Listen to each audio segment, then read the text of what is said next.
Channel में आपका स्वागत है। तो आज हम साइंस से रिलेटेड जो भौतिक आती है यानी फिजिक्स आती है उसके सेकेंड चैप्टर जो 10th क्लास से संबंध रखता है, जिसका नाम है मानव नेत्र तथा रंग विहीन संसार, रंग बिरंगा संसार भी आप इसको बोल सकते हैं। तो इसी चैप्टर के जितने भी ऑब्जेक्टिव क्वेश्चंस VVI हैं जो 2021 के एग्ज़ाम के लिए उपयोगी हैं और VVI है मोस्ट इम्पॉर्टेंट, इसको आप पढ़िए तो समझिए कि आपका भौतिक विज्ञान से जो चैप्टर सेकेंड है उससे एक भी क्वेश्चन आपको बाहर नहीं पूछेगा, जो पूछेगा सिर्फ इसी में से पूछेगा। तो बढ़िया से देखिए और इसको नोट कर लीजिए। तो चलिए क्वेश्चन किस तरफ चलते हैं। जो हमारा पहला क्वेश्चन है वह है सामान्य नेत्र के लिए दूरबिंदु क्या होता है। तो जो सामान्य नेत्र के लिए दूरबिंदु होता है कितना होता है, तो हम आपको बता दें कि जो दूरबिंदु होता है वो अनंत होता है। सामान्य नेत्र के लिए जब भी दूरबिंदु कहेगा तो वो अनंत होगा, इसका राइट आंसर डी है। और जब भी कहेगा सामान्य नेत्र के लिए निकटतम बिंदु तो उसका हो जाएगा 25 सेंटीमीटर। इसको आप ध्यान दीजिएगा। यहाँ पर हम ब्रश ले लेते हैं, यहाँ पर ध्यान दीजिएगा। जब भी कहेगा कि दूरबिंदु तो यहाँ पर अनंत हो जाएगा, और जब भी कहेगा कि निकटतम बिंदु तो उसका राइट आंसर हो जाएगा 25 सेंटीमीटर। नेक्स्ट क्वेश्चन की तरफ चलते हैं। तो हमारा सेकेंड नंबर क्वेश्चन यहाँ पर है कि अभिनेत्र लेंस की फोकस दूरी में परिवर्तन किया जाता है। अभिनेत्र लेंस की फोकस दूरी में परिवर्तन किया जाता है। तो क्या परिवर्तन किया जाता है, पुतली द्वारा कि दृष्टिपटल द्वारा कि पश्चमाभि द्वारा कि परितारिका द्वारा, किसके द्वारा अभिनेत्र लेंस की फोकस दूरी में परिवर्तन किया जाता है। तो इसका राइट आंसर हो जाएगा पश्चिमाभि द्वारा। पश्चिमाभि द्वारा इसका राइट आंसर हो जाएगा ऑप्शन नंबर सी, पश्चिमाभि द्वारा। यानी पश्चिमाभि जो है इसके मानव नेत्र में क्या किया जाता है, परिवर्तन किया जाता है। चलिए आगे चलते हैं 3 नंबर क्वेश्चन की तरफ। तो 3 नंबर क्वेश्चन है कि यहाँ पर 3 नंबर क्वेश्चन है कि स्पेक्ट्रम में किस रंग की किरण का झुकाव अधिक होता है। तो जो स्पेक्ट्रम होता है जिसमें हम श्वेत प्रकाश को प्राप्त करते हैं उसमें किस रंग के किरण का झुकाव सबसे अधिक होता है। तो आप जानते होंगे कि जो स्पेक्ट्रम होता है उसमें जब किसी श्वेत प्रकाश को गुजारते हैं तो बैजनी हप्पीनाला जो इसके फार्मूला से आप रिलेटेड आप जानते भी होंगे इसको। तो जब सबसे नीचे आती है वो क्या होती है, जो सबसे नीचे आती है वो बैगनी होती है। जो सबसे नीचे आती है वो क्या होती है, बैगनी होती है। जब बैगनी होती है यहाँ पर तो सबसे ज़्यादा झुकाव इसी का ना होगा, और सबसे कम झुकाव किसका होगा, तो लाल का होगा, क्योंकि रेड जो होता है ऊपर होता है, बैगनी जो होती है नीचे होती है। चलिए नेक्स्ट क्वेश्चन की तरफ चलते हैं। यहाँ पर 4 नंबर क्वेश्चन है स्पेक्ट्रम प्राप्त करने के लिए किसका उपयोग किया जाता है। जब स्पेक्ट्रम एक प्राप्त करना होता है तो उसको किसका प्रयोग किया जाता है, तो कांच की सिल्ली का प्रयोग किया जाता है। किसका प्रयोग किया जाता है, तो कांच के सिल्ली का। यानी जब भी स्पेक्ट्रम आपको 7 रंग प्राप्त करनी हो उससे पहले सबसे पहले उसको कांच की सिल्ली से गुजारा जाता है। इसके बाद इसको जो स्पेक्ट्रम पर्दे पर प्राप्त होती है जो रंग उसी को स्पेक्ट्रम कहते हैं, ठीक है। तो यहाँ पर कर रहा है कि स्पेक्ट्रम प्राप्त करने के लिए किसका उपयोग किया जाता है। तो इसका राइट आंसर क्या होगा भाई, तो इसका राइट हो जाएगा प्रिज्म का। यानी जब भी एक प्रिज्म से आप स्पेक्ट्रम प्राप्त करने के लिए प्रिज्म से किसी प्रकाश को गुजारना होता है तभी तो वो रंगों को बिखरेगी। जो 7 जो पर सूर्य प्रकाश में जो रंगें होती हैं उनको क्या करेगी, वो बिखेर देगी। तो यहाँ पर इसका राइट आंसर क्या हो जाएगा, प्रिज्म हो जाएगा। 5 नंबर क्वेश्चन की तरफ चलते हैं। तो 5 नंबर क्वेश्चन है जो नेत्र निकट की वस्तु को साफ नहीं देख पाती है, 1 सेकेंड, जो नेत्र निकट की वस्तु को साफ नहीं देख सकता है उस नेत्र में होता है। जो निकट की वस्तु को नहीं देख पाता है इसका मतलब है कि उसमें दूर दृष्टि दोष नहीं बल्कि निकट दृष्टि दोष है। क्योंकि देखिए जो निकट जो नेत्र निकट की वस्तु को साफ नहीं देख सकता, निकट की वस्तु को साफ नहीं देख सकता, तो लगता है कि जैसे निकट दृष्टि दोष है, लेकिन यहाँ पर इसमें क्या है, दूरदृष्टि दोष है। ठीक है, क्योंकि यहाँ पर उल्टा होता है, तो इसका राइट आंसर यहाँ पर दूरदृष्टि दोष हो जाएगा। जो नेत्र निकट की वस्तु को साफ नहीं देख सकता है उस नेत्र में होता है, जो निकट को नहीं देखा तो उसको दूरदृष्टि दोष, और जो दूर को नहीं देखा उसमें निकट दृष्टि दोष। अब इसको उल्टा समझिएगा, जब भी कहेगा कि निकट को नहीं देखता है तो इसका मतलब कि दूर को वो नहीं देख पाएगा, यानी निकट को नहीं देख पाएगा, यानी उसमें दूर दृष्टि दोष है। जब भी दूर को नहीं देख पाएगा इसका मतलब उसमें निकट दृष्टि दोष है, इस उल्टा होता है एकदम। चलिए 6 नंबर क्वेश्चन की तरफ चलते हैं। तो 6 नंबर क्वेश्चन है, मानव नेत्र में किसी प्रकार का लेंस नहीं होता, अवतल लेंस होता है, उत्तल लेंस होता है, उत्तल दर्पण होता है। तो मानव नेत्र में क्या होता है, तो आप जानते हैं मानव नेत्र क्या कैसा व्यवहार करता है, कि उत्तल लेंस की तरह व्यवहार करता है मानव नेत्र। VVI क्वेश्चन है, इसको रट लीजिएगा, पूछता है। नेक्स्ट क्वेश्चन की तरफ चलते हैं। 7 नंबर क्वेश्चन है यहाँ पर कि मानव नेत्र वस्तु का प्रतिबिंब निम्न में से किस भाग पर बनाता है। जो मानव नेत्र है वो वस्तु का प्रतिबिंब निम्न में से किस भाग पर बनाता है। तो इसका राइट जो आंसर क्या होगा भाई, तो इसको हम देख लेंगे। तो रेटिना पर, जो मानव नेत्र है वो वस्तु का प्रतिबिंब निम्न में से किस भाग पर बनाता है, तो कॉर्निया पर भी नहीं बनाता है, आइरिस पर भी नहीं बनाता है, रेटिना पर भी नहीं बनाता है। बनाता कहाँ है भाई, तो बल्कि यहाँ पर पुतली पर भी नहीं बनाता है, बनाता कहाँ है, तो रेटिना पर बनाता है। नेक्स्ट क्वेश्चन की तरफ चलते हैं। 8 नंबर क्वेश्चन, सामान्य नेत्र के रेटिना पर बनने वाला प्रतिबिंब होता है। सामान्य नेत्र के रेटिना पर बनने वाला प्रतिबिंब क्या होता है, यहाँ पर आपको इसका आंसर देना है। ऑप्शन है आभासी और सीधा, सेकेंड ऑप्शन है वास्तविक और सीधा, सी नंबर है कि वास्तविक और उल्टा, और इसका डी ऑप्शन है आभासी और उल्टा। तो इसका जो राइट आंसर हो जाएगा वो हो जाएगा वास्तविक एवं उल्टा, यानी ऑप्शन नंबर सी इसका राइट आंसर हो जाएगा। नेक्स्ट क्वेश्चन की तरफ चलते हैं। यहाँ पर 9 नंबर क्वेश्चन है कि टिंडल प्रभाव प्रकाश की कौन सी परिघटना को प्रदर्शित करता है।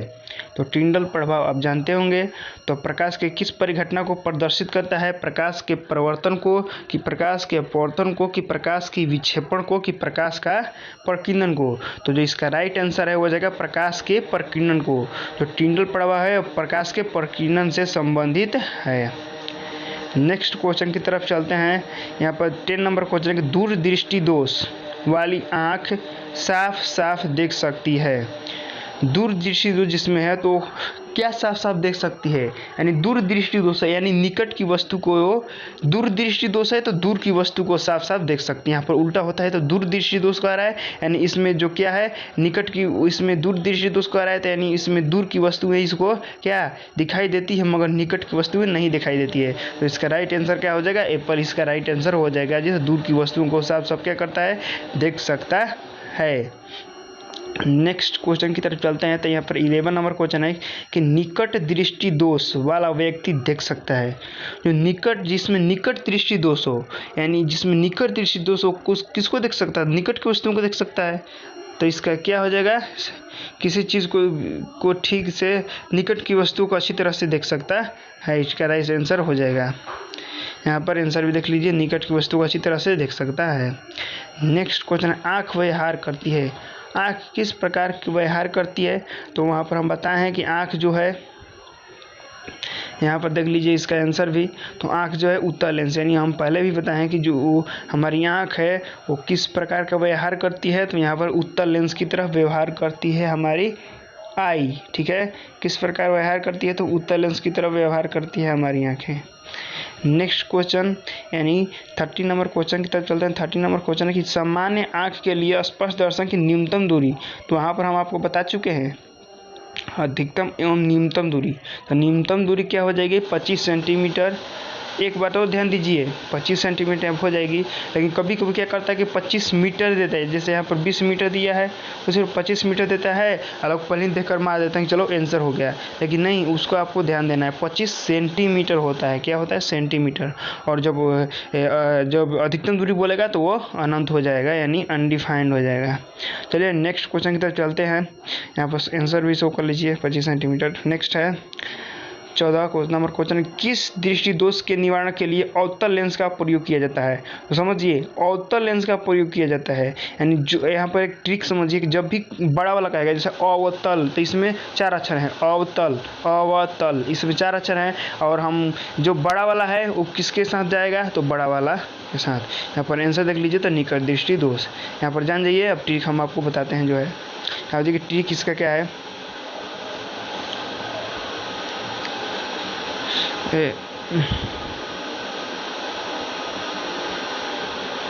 किस दृष्टि दोष के निवारण के लिए अवतल लेंस का प्रयोग किया जाता है? तो किस दृष्टि की? तो निकट दृष्टि दोष के निवारण के लिए, या फिर की तो दीर्घ दृष्टि दोष को। तो यहाँ फिर या फिर अबिंदुकता दोष। तो यहाँ पर ऑप्शन कुछ दिया हुआ है, लेकिन इसका ट्रिक जो है कैसे समझिए। जब भी कहेगा अवतल लेंस, तो अवतल में 4 अक्षर है, बड़ा वाला है, तो इसका जो दृष्टि दोष होगा वो भी बड़ा वाला होगा, यानी निकट दृष्टि दोष इसका होगा, निकट दृष्टि दोष होगा। ठीक है। और जब कहेगा उत्तल, तो उत्तल 3 से कराया, नहीं छोटा है, उसका दीर्घ होता है, लेकिन इसका क्या होगा? इसका हो जाएगा निकट दृष्टि दोष। अवतल लेंस के लिए अवतल लेंस का प्रयोग किया जाता है, तो उसमें क्या होता है? निकट दृष्टि दोष के निवारण हेतु अवतल लेंस का प्रयोग किया जाता है, और दूर दृष्टि दोष के निवारण हेतु उत्तल लेंस का प्रयोग किया जाता है। नेक्स्ट है 15 नंबर के, दूर दृष्टि दोष वाले मनुष्य के चश्मे में होता है। देखिए दूर दृष्टि दोष, इसमें कौन सा लेंस होता है? तो यहाँ पर राइट आंसर इसका हो जाएगा उत्तल लेंस। नेक्स्ट क्वेश्चन की तरफ चलते हैं। तो यहाँ पर 16 नंबर है कि निकट दृष्टि दोष में किस लेंस का प्रयोग किया जाता है? तो निकट दृष्टि में अवतल लेंस का प्रयोग किया जाता है, आपको बताया है यहाँ पर हम। चलिए आगे चलते हैं। तो जरा दृष्टि दोष दूर करने के लिए किस लेंस का प्रयोग किया जाता है? तो जरा दृष्टि दोष के जो दूर करने के लिए किसका प्रयोग किया जाता है? तो यहाँ पर इसका राइट आंसर हो जाएगा बाईफोकल लेंस का प्रयोग किया जाता है। अब आप बताइए कि बाईफोकल लेंस होता क्या है भाई? बाईफोकल लेंस आखिर होता क्या है बाईफोकल लेंस? तो जान जाइए कि जो बाईफोकल लेंस होता है उसमें क्या होता है कि एक ही चश्मे के एक ही जो थी उसमें द्विप्रकार के लेंस का उपयोग किया जाता है, उसी को बाईफोकल लेंस कहा जाता है। और उसमें 2 अवतल और उत्तल दोनों रहता है, जिससे वो देख पाता है। ठीक है। और जो एक बेलंकार है, बेलंकार मतलब वो उसका जो गोला का आकार का उसका चश्मा होता है, उसको बेलंकार लेंस कहते हैं, जैसे मोटा पतला ऐसे करके। आगे चलते हैं। 80 नंबर क्वेश्चन के, श्वेत प्रकाश में कितने वर्ण होते हैं? आप जानते हैं श्वेत प्रकाश में कितने वर्ण होते हैं? 7 होते हैं भाई, जो सूर्य के प्रकाश में है। अब एक बात क्वेश्चन बताइए कि सूर्य का प्रकाश का रंग कैसा होता है? बताइए थोड़ा।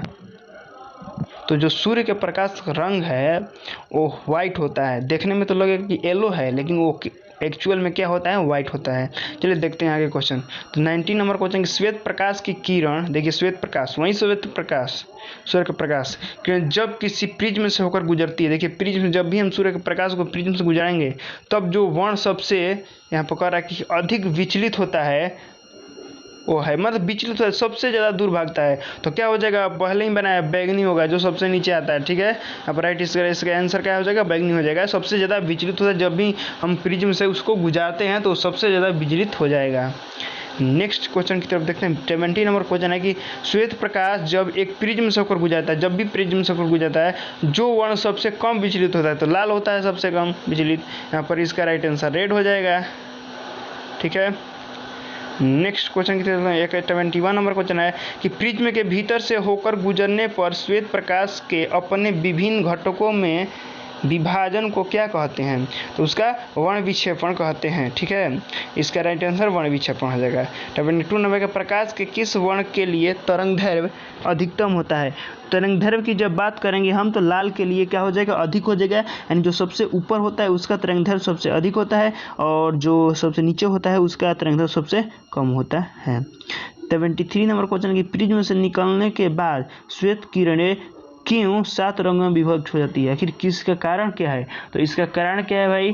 तो इसका कारण जो है, इसको हम आंसर से देखेंगे तो सूर्य का श्वेत प्रकाश 7 रंगों का मिश्रण है। यानी जो सूर्य का श्वेत प्रकाश है वो 7 रंगों का मिश्रण है। इसी कारण से जब प्रिज्म से निकलने के बाद जो श्वेत प्रकाश है 7 रंगों में विभक्त हो जाती है। 74 नंबर क्वेश्चन है कि कांच के प्रिज्म से गुजरने वाले विभिन्न वर्ण की किरणों का विचलन भिन्न भिन्न होता है। उनका अपर्तनांक भिन्न भिन्न होता है, विचलन भिन्न भिन्न होता है क्योंकि उनका अपर्तनांक भिन्न भिन्न होता है, प्रिज्म की दो सतहों के कारण विचलन होता है, विभिन्न रंगों का प्रकाश कांच में विभिन्न चाल से चलती है, प्रकाश एक विद्युत चुंबकीय तरंग है। इसका राइट आंसर क्या हो जाएगा? तो इसका राइट आंसर हो जाएगा विभिन्न रंगों का प्रकाश कांच में विभिन्न चाल से चलती है। यानी जो विभिन्न रंग होते हैं वो सभी रंग जो सभी रंगों की प्रकाश में चाल होती है, प्रकाश कांच में जो उसकी चाल होती है वो विभिन्न चाल से चलती है, यानी कोई कम चलता है तो कोई ज़्यादा चलता है। ठीक है, इसका यही कारण है कि जो मतलब विचलन भिन्न भिन्न होता है, इसी कारण से वो कोई ज़्यादा दूरी तक मतलब विचलित हो जाती है, कोई कम विचलित होती है उसी अपनी चाल के कारण। नेक्स्ट क्वेश्चन की तरफ देखते हैं। तो 75 नंबर के प्रिज्म से गुजरने पर सूर्य के प्रकाश की किरणें विभिन्न वर्गों में बंट जाती है, क्यों बंटती है भाई? प्रिज्म की दो सतहों पर किरणों का अपवर्तन होता है। यहाँ पर ऑप्शन है कि प्रिज्म की दो सतहों पर किरणों का अपवर्तन होता है। नीचे देखेंगे हम, प्रिज्म की दो सतहों पर किरणों का विचलन होता है, प्रकाश की किरण विद्युत चुंबकीय तरंग है। तो इसका राइट जो आंसर हो जाएगा विभिन्न रंगों की किरणों का विचलन भिन्न भिन्न होता है। विभिन्न रंगों के जो किरणों का विचलन होता है भिन्न भिन्न होता है, इसी कारण से होती है। नेक्स्ट क्वेश्चन की तरफ जो 76 नंबर की, एक उत्तल लेंस की फोकस दूरी 20 सेंटीमीटर है तो इसकी क्षमता क्या होगी? तो एक उत्तल लेंस की जो फोकस दूरी है वो 20 सेंटीमीटर है तो उसकी क्षमता क्या हो गई? तो जब भी आपको दूरी दिया हो उसकी क्षमता पूछा, क्षमता यानी डायोप्टर में क्षमता होती है उसकी पावर। ठीक है, जब भी ऐसा पूछेगा क्वेश्चन तो आपको सिर्फ एक ही चीज़ करना है, इनमें से तो कोई नहीं है, हम जानते हैं इनमें से कोई नहीं है, आपको क्या करना है कि भाग देना है। आपको जब भी जितनी भी कहेगी उसमें आपको कितना से भाग देना है भाई? 100 में भाग दे देना है उस संख्या। जैसे एक लेंस की जो फोकस दूरी 20 सेंटीमीटर दिया है तो आपको क्या करना है? 100 में 20 से भाग दे देना है। जब भी आप 100 में 20 से भाग देंगे इसका राइट आंसर क्या आ जाएगा? 5। ठीक है, तो इसी प्रकार इसका राइट आंसर 5 होगा। इनमें से कोई नहीं दिया क्योंकि इनमें नहीं है। जब भी आपको दूरी दिया उसकी क्षमता पूछे तो 100 में उससे भाग दीजिए, जो आंसर आएगा वही उसकी क्षमता हो जाएगी। नेक्स्ट क्वेश्चन की चलो 77 नंबर क्वेश्चन, पुतली के साइज को नियंत्रित करता है। तो पुतली के साइज को जो नियंत्रित करता है उसका नाम है क्या है? परितारिका। जो परितारिका है वो पुतली के साइज को क्या करता है? नियंत्रित करता है। नेक्स्ट क्वेश्चन की तरफ चलते हैं। यहाँ पर 78 नंबर क्वेश्चन, किस दृष्टि दोष को अवतल और उत्तल दोनों लेंसों से बने द्विफोकस लेंस का संशोधित किया जा सकता है? मतलब द्विफोकसीय लेंस द्वारा संशोधित किया जाता है किस दृष्टि दोष को? तो इसको जरा दृष्टि दोष इसका राइट आंसर हो जाएगा। ठीक है, जरा दृष्टि, पहले हम बताएं कि जरा दृष्टि दोष में क्या होता है? दोनों लेंसों का सम्मिलित रूप करके मतलब सम्मिलित करके एक लेंस बनाया जाता है। ठीक है, यहाँ पर नेक्स्ट क्वेश्चन 79 नंबर क्वेश्चन कि नेत्र में प्रवेश करने वाली प्रकाश किरणों का अधिकांश अपवर्तन होता है। जो नेत्र में प्रवेश करने वाली प्रकाश की किरणों का अधिकांश अपवर्तन होता है। नेत्रोद्र अंतर पृष्ठ पर की, अभिनेत्र के अंतर पृष्ठ पर की, कर्निया के बाहरी पृष्ठ पर की, इनमें से कोई नहीं। तो इसका राइट जो आंसर हो जाएगा कर्निया के बाहरी पृष्ठ पर ही उसका अधिकांश जो प्रकाशें होती है उनकी क्या होती है? अपवर्तन हो जाती है। 30 नंबर क्वेश्चन, जब सूर्य का प्रकाश वायुमंडल से गुजरता है तो वायु के सूक्ष्म कण किस रंग के प्रकाश को अधिक प्रबलता से प्रकीर्ण करते हैं? तो इसका जो राइट आंसर हो जाएगा इसका राइट नीला को। यानी जब सूर्य का प्रकाश वायुमंडल से गुजरती है तो वायु के सूक्ष्म कण किस रंग के प्रकाश को अधिक प्रबलता से प्रकीर्णित करते हैं? तो इसका राइट आंसर हो जाएगा नीला। तो ये रहे आज के हमारे 30 क्वेश्चंस जो लाइट्स जब चैप्टर है उससे रिलेटेड थे। तो जितने भी चैप्टर यहाँ पर बनते हैं उनसे वो सभी हम क्वेश्चन करा चुके हैं। मतलब जितने भी चैप्टर बचे हैं उनको भी कराएंगे, और जो आज चैप्टर है सेकेंड चैप्टर उससे जितने भी हम क्वेश्चन करा चुके हैं एकदम VVI क्वेश्चन है, इसको नोट कर लीजिए, इसको मतलब कॉपी पर लिख लीजिए और इसको याद कर लीजिए। ऐसे तो हमारा वीडियो तो अपलोड रहेगा ही, आप कभी भी आकर हमारे चैनल पर इस वीडियो को देख सकते हैं। यदि आप चाहते हैं ऐसा ही वीडियो देखना और अपने 10th क्लास के सिलेबस को पूरी तरह ऑब्जेक्टिव को कवर करना, तो हमारे इस चैनल को सब्सक्राइब कर लीजिए और बेल आइकन को दबा दीजिए, ताकि जब भी हम नया वीडियो अपलोड करें तो आपको इसकी नोटिफिकेशन प्राप्त हो। और यदि आप अभी तक हमारे और चैप्टर के वीडियो को नहीं देखें, जैसे केमिस्ट्री के जितने भी चैप्टर हैं उनके सभी का वीडियो अपलोड हम कर चुके हैं। प्लस में जीव विज्ञान के भी 1-2 वीडियो अपलोड किए हैं और फिजिक्स का ये हमारा दूसरा वीडियो है। तो आप यदि उनको भी देखना चाहते हैं तो डिस्क्रिप्शन बॉक्स में लिंक दिया हुआ है, आप वहाँ से उन वीडियोज़ को देख पाएंगे।